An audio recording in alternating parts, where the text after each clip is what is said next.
कथारंग और आलोक जी का बहुत बहुत शुक्रिया। अपने जीवन का पहला अध्यक्षीय वक्तव्य देने के लिए मैं यहाँ पर खड़ा हूँ। और सच में अध्यक्षीय इसलिए ऐसा लग रहा है क्योंकि सच जब बहुत सारी बातें कह चुके होते हैं लोग, तब अध्यक्ष का समय आता है। और 2-3 समस्याएं ये होती हैं कि आपके पास कहने को भी बहुत कुछ नहीं रह जाता, मन में रखना पड़ता है, घड़ी का ध्यान रखना पड़ता है। तो बहुत सारे दबावों के बीच सबसे पहले तो मैं यात्री जी की स्मृति को नमन करता हूँ। और ये जो संस्था इतना बड़ा काम कर रही है, मैं आज ऐसा अनुभव कर रहा था कि जैसे एक नर्सरी है और उस नर्सरी में नए पौधे जैसे छोटे छोटे प्लास्टिक के या फिर छोटे गमलों में लगाए जाते हैं और उसे खाद पानी दिया जाता है अलग अलग तरह का कि जो उसकी ज़रूरत है। और एक बड़ा अद्भुत जो आज मुझे लगा कि मंच ही महत्वपूर्ण नहीं है बल्कि सभागार बहुत महत्वपूर्ण है, हमारे श्रोता बहुत महत्वपूर्ण हैं। और ये अतिरिक्त दबाव मंच पर आ गया था कि इतने बड़े बड़े लोग जब सामने बैठे हों तो यहाँ मंच पर बैठे हुए लोगों की हालत और ख़राब होगी कि जो शब्द बोल रहे हैं सब कुछ सुना जा रहा। तो मैं कथारंग को बहुत बहुत बधाई देना चाहता हूँ कि उन्होंने इतना बड़ा काम किया है। और यात्री जी की जो विरासत है वो और समृद्ध होगी, नए रचनाकार पैदा होंगे, नए लोग आगे सामने आएंगे और ये यात्रा अनवरत चलती रहे। ये काम आप कर रहे हैं और इसमें सहयोग कर रहे हैं वो साथी, वो लोग, विद्वज्जन लोग, वो जो रचनात्मक समाज यहाँ मौजूद है, रचनात्मक परिवार जो यहाँ मौजूद है, वो पूरा सहयोग कर रहा है। हम सोचते हैं जो दिल्ली में रहते हैं वही केंद्र में हैं, पर केंद्र निरंतर बन रहा है। और कविगुरु की याद करते हुए जो कविनगर बना है वो अपने का नाम को सार्थक करता है और वो आप लोगों की वजह से। तो मैं आप सब लोगों को बहुत बहुत धन्यवाद देता हूँ और बधाई देता हूँ। अब बात कुछ कहानियों पर, अगर आप इजाज़त दें तो थोड़ी बहुत कहानियों पर चर्चा मैं करना चाहूँगा। देखिए, कहानियाँ लिखना या रचनात्मक होना अपने आप में एक बड़ा कठिन काम होता है, क्योंकि कलम सबसे भारी चीज़ है। दिखने में बहुत हल्की लगती है, दुकान से 5 रुपए में खरीद लाए, लेकिन कलम सबसे भारी चीज़ होती है कि उसके लिए जिम्मेदारियां बहुत हैं। जब भी आप लिखने बैठते हैं तो आपके सामने एक समाज मौजूद होता है। लोग कहते ज़रूर हैं कि स्वांतः सुखाय लिख लिया मैंने, मन के लिए लिख रहा हूँ, लेकिन आपके सामने एक पाठक मौजूद होता है। और कोई भी रचना जब होती है, एक बड़े आलोचक हुए टेरी ईगल्टन, उन्होंने कहा था कि रचना जो होती है वो एक तरीके की मुठभेड़ होती है, रणनीतिक मुठभेड़ उन्होंने कहा, जो श्रोता या पाठक और पाठ के बीच में चल रही होती है। तो आज जब मैं यहाँ बैठ के सुन रहा था तो एक रणनीतिक मुठभेड़ में भी मौजूद था कि जो पाठ मेरे सामने आ रहा है वो पाठ क्या कहता है। अनेक ऐसी स्थितियाँ पैदा होती हैं, कहानियाँ हमें अलग अलग दुनियाओं की यात्रा पर लेके चलती हैं, अलग अलग समयों में लेके चलती हैं, अनेक भाव यात्राओं में लेके चलती हैं। और जो एक व्यक्ति अपने जीवन में कतईयत नहीं पा सकता, वो अनुभव, वो संवेदनाएं, वो अनुभूतियाँ, ये रचनाएं हमें दे जाती हैं। कई हमें जानी पहचानी होती हैं, जैसे कहानी भाव। और ये पहली कहानी वीणा जी की कहानी भाव नहीं, भाईचारा। अब देखी भारी कहानी है, हमारे घर घर में चलती है, हमें अच्छा लगता है कि हाँ ये लिख दिया गया। पर कहीं ना कहीं मुझे ये लगा कि जैसे कहानी में एक तो जो शैल है उसका क्या अनुभव है ये सामने नहीं आता।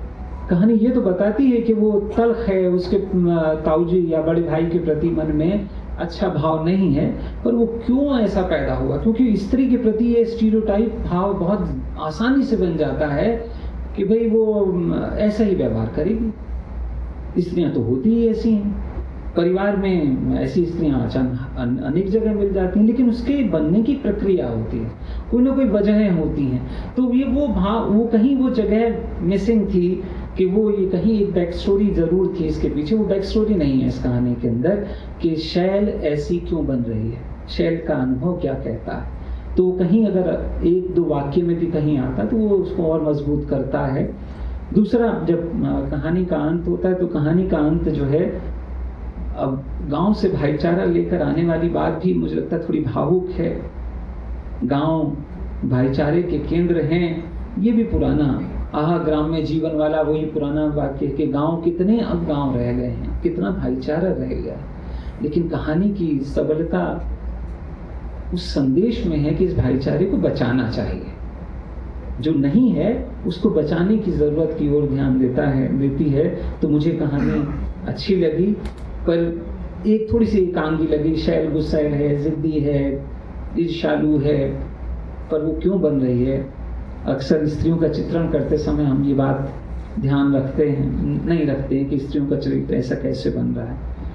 एक और कहानी है जिसमें वही बछड़े वाली कहानी है, भाव में इस कहानी का जो ढांचा है, उस ढांचे में बहुत महत्वपूर्ण बात यह है कि कैसे पूंजी मनुष्य से उसकी मनुष्यता कैसे छीन लेती है। यहाँ पर आप देखते हैं कि बड़ा सपना लेकर वो माँ, राजू की माँ चल रही है कि बेटे को डॉक्टर बनाना है, तो उसकी मनुष्यता भी छिन गई कि वो गाय के बछड़े को, उसके लिए वो पशु मात्र है, बच्चे के लिए वो पशु मात्र नहीं, उसके लिए वो एक भाव है, उसके लिए स्नेह का संबंध है बछड़े के साथ। लेकिन पूंजी मनुष्य से उसकी मनुष्यता छीन लेती है, और वही पूंजी उस डॉक्टर से उसकी इंसानियत भी छीनती है जब वो मरीजों को चंद पैसों के लिए पानी का इंजेक्शन भरता है।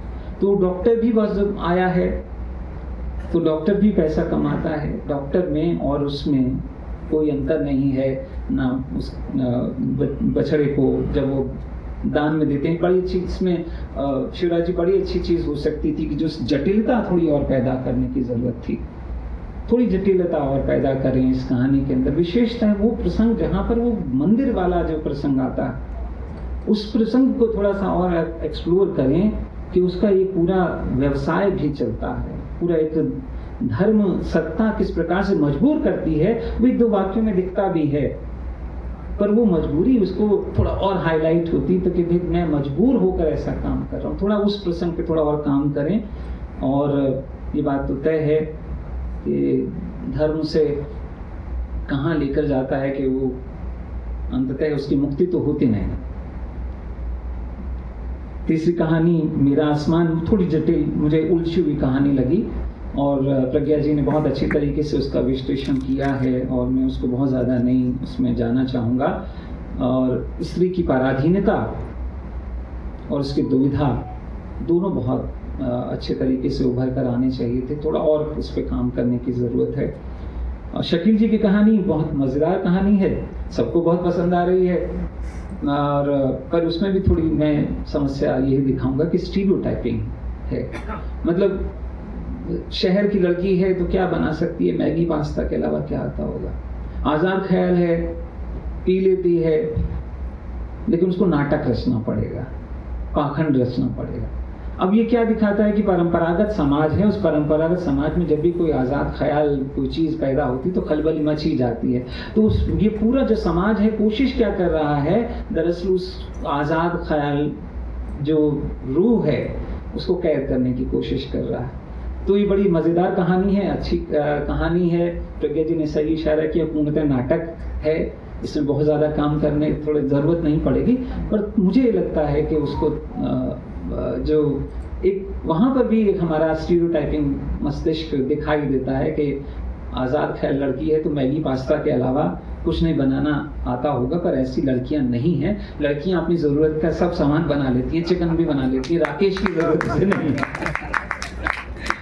तो राकेश उसका मददगार है, दोस्त है। बहुत अच्छा आपने प्रसंग डाला कि दोस्त होना और पुरुष दोस्त होना ये कोई बुरी बात नहीं है, तो बहुत अच्छा प्रसंग था।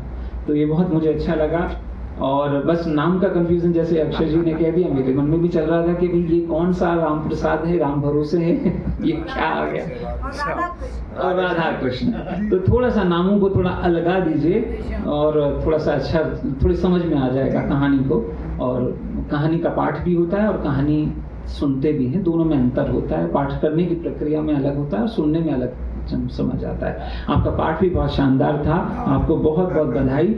बस बढ़िया एक शब्द लगा, बहुगिरी वाला एक शब्द मुझे बहुत अच्छा लगा।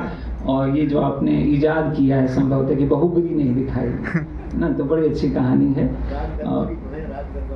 जी। और मुझे आसमान चाहिए कहानी के अंदर द्वंद्वात्मकता की सच में कमी है। वहाँ पर बयान तो है कि एक लड़की की उड़ान तो है कि वो कोशिश कर रही है आगे उड़कर, उसने तमाम परेशानियां झेली और उसके बाद वो पहुंच गई, उसको दर्ज करने की इच्छा तो है, पर कहानीपन नहीं है। थोड़ा कहानीपन पर काम कीजिए, वो बहुत ज़रूरी होता है। कहानी, जैसे प्रज्ञा जी ने कहा, मैं हमेशा ये मानता हूँ कहानी कहाँ ख़त्म होती है वो बहुत इम्पोर्टेंट। वो चुनाव करना बहुत लेखक के लिए मुश्किल होता है कि यहाँ कहानी ख़त्म कर दूँ तो क्या अर्थ निकलेगा, इसके बाद चलूँ तो क्या अर्थ निकलेगा। तो ये बहुत महत्वपूर्ण होता है कहानी का अंत आप कहाँ करते हैं। एक बहुत प्रेरक कहानी ज़रूर है, लेकिन उस प्रेरक कहानी के अंदर कहीं ना कहीं जो द्वंद्वात्मकता है, जटिलता है, संश्लिष्टता है, वो थोड़ी सी कम दिखाई देती है। और लेखक क्यों लिखता है, क्यों लिखना चाहिए, बस मैं एक पंक्ति, दो पंक्तियाँ यात्री जी के शब्दों में कह देता हूँ क्यों लिखता है। और इस नर्सरी में आकर ये तो मैं ज़रूर ये बात रखना चाहता था कि लेखक क्यों लिखता है। एक तो उन्होंने कहा कि हर लेखक का अंदाज़े बयां होता है, ये बहुत इंपॉर्टेंट बात कही, और ये बात आज की पूरी परिचर्चा में दिखाई दे रही थी। अंदाज़े बयां सबका अलहदा था, जुदा था और बहुत ज़रूरी होते। मैनी वॉइसेस, बहुस्वरी जो समाज है वो हमें दिखाई दे रहा था। यात्री जी ने लिखा था कि मेरा अनुभव यही है कि जब मन भीतर से केंद्रित होता है तो प्रतिपाद्य स्वयं ही कलम पर उतरने लगता है। अपने अवचेतन से बाहर निकलकर लेखक विचार करे तो उसे पता चल जाता है कि रचनाकार का वैयक्तिक सच है कि उसे भीतर से कोई डिक्टेट कराने लगता है और उंगलियां चढ़ पड़ती हैं, जैसे तार बाबू की उंगलियां संदेश को हमारी समझ की बाहर को खटखट से एक निश्चित भाषा में परिवर्तित कर देती हैं। उसी तरह मस्तिष्क और उंगलियों की जुगलबंदी उलझे हुए विचारों और सामग्री को साहित्य की किसी भी विधा में वाणी देने लगती है। तो यात्री जी ने इतनी बड़ी बात को समझा दिया कि लेखक कब लिखता है और इतनी उलझे जटिल विचारों को कैसे सरल भाषा में आपके सामने पेश कर देता है। तो एक बड़ा काम जो कथा रंग कर रहा है उसके लिए पुनः आपको बहुत बहुत बधाई और यात्री जी की स्मृति को नमन। और मैं बहुत आभारी महसूस कर रहा हूँ कि आपने मुझे अध्यक्षीय वक्तव्य देने के लिए आमंत्रित किया। बहुत बहुत शुक्रिया। बहुत बहुत